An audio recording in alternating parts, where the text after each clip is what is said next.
Sonic Legacy Issue 3. So this is a really predictable story so far. Go figure, the dolphin girl loves water, so she loves Labyrinth Zone. Well, Sonic's teased because he can't swim. Once again, all Tempest is doing is wasting time.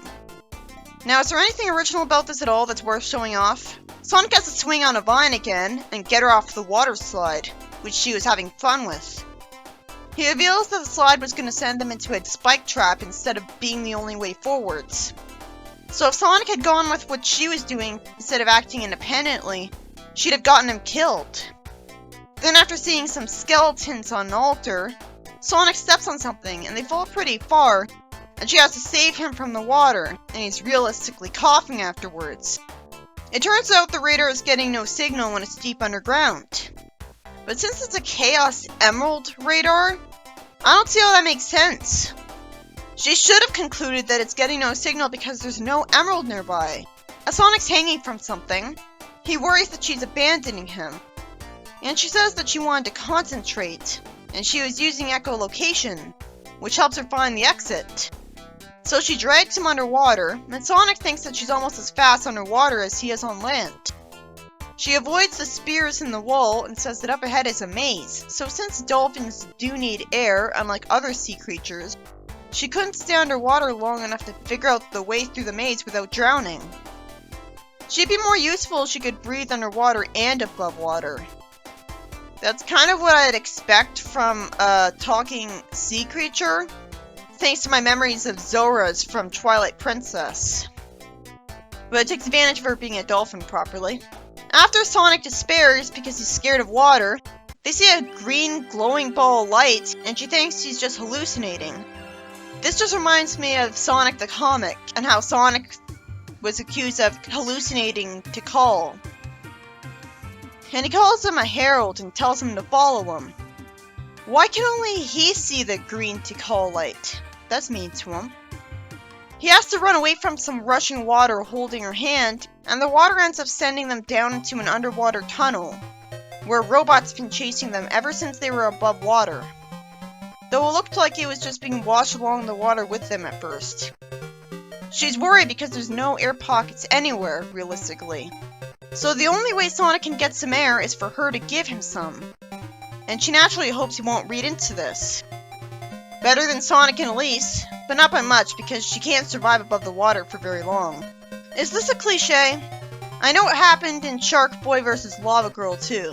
That's the only thing I remember about the movie. Sonic immediately uses a homie attack to homie attack around. I'm sorry, I can't tell what the hell's going on in these two pages. It makes sense right away if he was drawn to just spin dash through and make it explode in the next panel.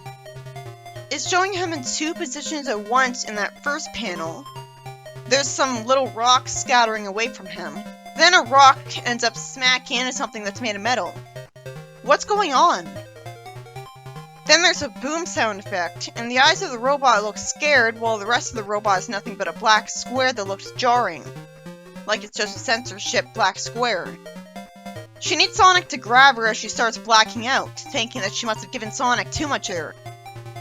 Then when she stupidly keeps her eyes closed, and stupidly doesn't just immediately breathe when Sonic's worrying about her, she squirts water out and insults him for not knowing much about dolphins.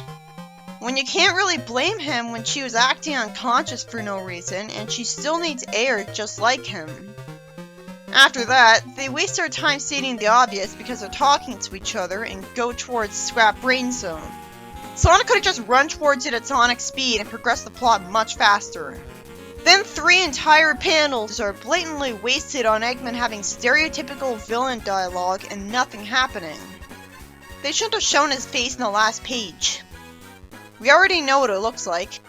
It doesn't look any different from how we expected, and it just wrecked the suspense and tension they were trying to go for, which was the only possible point to that villain scene. I assumed that the heroes would have a boss fight against Omelette at the end of Labyrinth Zone. I was looking forward to seeing if they would do an original interpretation of it. I assumed they'd fight her in every level and she'd show off her personality properly. Instead, she's not being taken advantage of at all past the first issue, which is just baffling. For me to be impressed, There has to be more to this character than just bratty little girl who wants Eggman's approval, because anyone could write that. This story was about Sonic and a bad-looking character going through Labyrinth Zone. It's exactly what you'd expect, for the most part, so I was surprised that there was any creativity at all. Sonic swings on a vine that was somehow hanging down from an ancient ruined ceiling, and has to get her off the water slide that she was enjoying like a normal person would. And it turns out the water slide was leading down to spikes, which again, I'm forced to assume Eggman put there.